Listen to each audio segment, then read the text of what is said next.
Pasta is a beloved food all over the world. People love its taste and versatility, but where did pasta come from? The history of pasta is long and interesting. Some people believe that pasta originated in China. Others believe it came from Italy.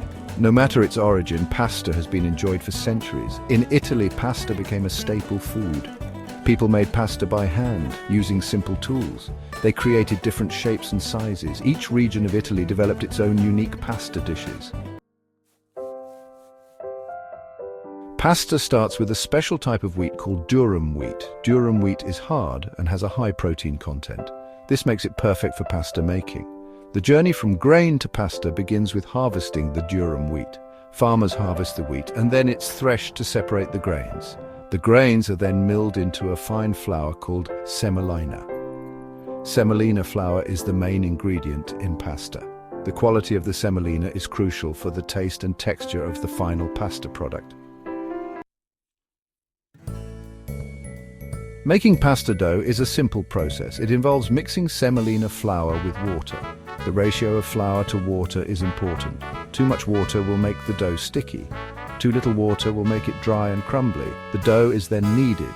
Kneading is important because it develops the gluten in the flour. Gluten gives the pasta its elasticity and chewiness. The dough is kneaded until it becomes smooth and elastic. This process can be done by hand or with a machine. Once the dough is kneaded, it's time to shape the pasta. There are countless pasta shapes, each with its own unique name and history. Some of the most popular shapes include spaghetti, penne, and farfalle. Pasta can be shaped by hand or using a machine. Machines can produce large quantities of pasta quickly and efficiently. Hand-shaped pasta is often considered more artisanal. It requires skill and precision. After shaping, the pasta is typically dried. Drying helps to preserve the pasta and give it its characteristic texture. Now let's talk about the drying process. After shaping the pasta, it's crucial to let it dry properly. This step ensures the pasta maintains its form and extends its shelf life. Traditionally, pasta was dried under the sun, but modern methods use controlled environments to achieve consistent results. The pasta is placed on racks and left to dry for several hours or even days, depending on the type and thickness. It's a delicate balance of time and temperature, ensuring each piece is perfect.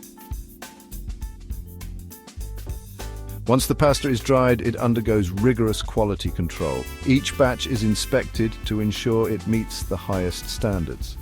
Any pasta that doesn't make the cut is set aside. This meticulous process guarantees that only the best pasta reaches your table.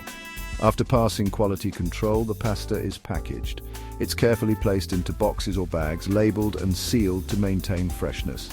The packaging not only protects the pasta, but also tells the story of its journey from the factory to your home. Pasta isn't just an Italian staple, it's beloved around the world. Each culture has its own unique twist on pasta dishes. In Italy, you have classics like spaghetti carbonara and lasagna.